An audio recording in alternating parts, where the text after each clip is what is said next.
Hello, and welcome to the Civil Service Behaviour series video. In this series, we break down all 9 of the core behaviours that can be tested within your civil service application.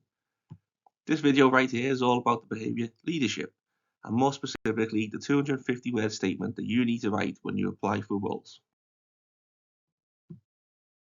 We're going to look at just what does leadership even mean? What is the best way to structure your 250-word statement?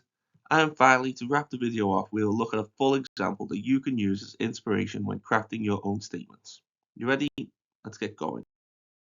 Okay, so firstly, we can't show off our abilities if we don't understand what it is we are being assessed on.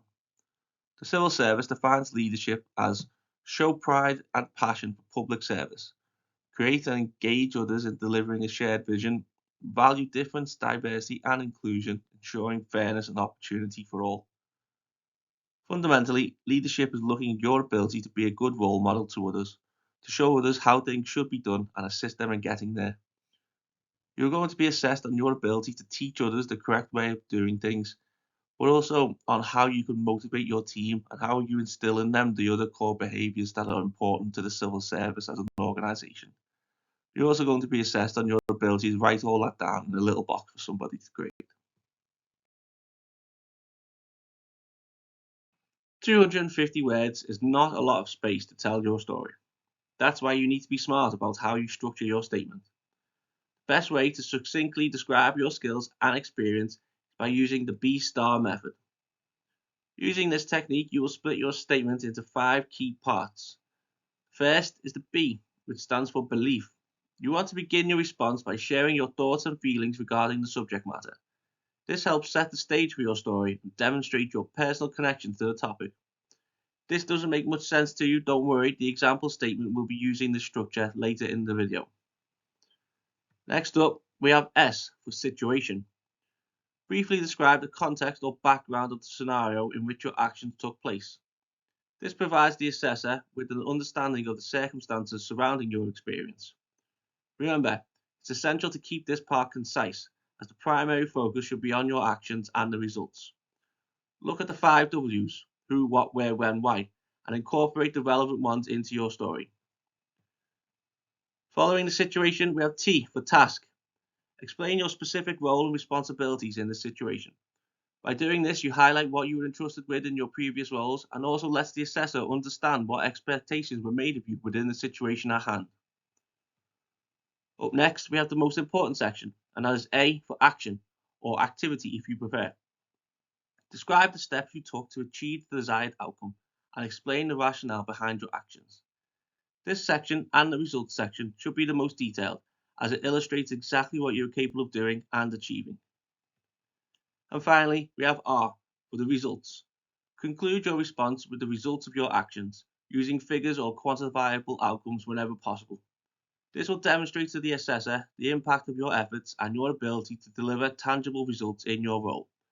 This is also where you could share any lessons you learned from the experience, should you wish. Now, let's see the B-star technique in action with a 250-word leadership statement example. I hold a deep-seated belief that effective leadership is about setting an example, fostering inclusivity, and guiding others to realize their full potential while striving for a shared objective. In my previous role, I led a multicultural team on a project aimed at developing a community-based environmental program. The project required not just dedication to public service, but also the capacity to unite a diverse team around a common vision. My responsibility was to steer the team toward delivering the project's objectives while ensuring each member felt valued and was given the opportunity to contribute meaningfully. I began by outlining a vision that resonated with our shared value of public service. I conducted workshops to identify individual strengths and areas for growth, fostering a culture of continuous learning and development. Regular team building activities were organized to promote understanding and appreciation of our diversity. I maintained an open door policy, encouraging team members to come forward with ideas and concerns, ensuring fair and equitable treatment for all. The environmental program was successfully launched, receiving commendation for its community impact and for the team's collaborative spirit. Team members reported increased job satisfaction and a greater sense of purpose. Through this process, I learned that leadership is not just about directing. It's about inspiring and enabling others to embody the values critical to the organisation. I aim to bring this understanding of leadership to the civil service, fostering a culture of pride, passion, and shared purpose, underpinned by a commitment to diversity and equality. So there we are then, a statement that ticks all of the required boxes. And you know what the best thing about that statement example is? Yeah, it is exactly 250 words long. Not a single word to spare. I hope this video has been helpful for you and I hope your civil service application is a success. Definitely check out the show notes for additional civil service guidance. And that is it from me. Take care now.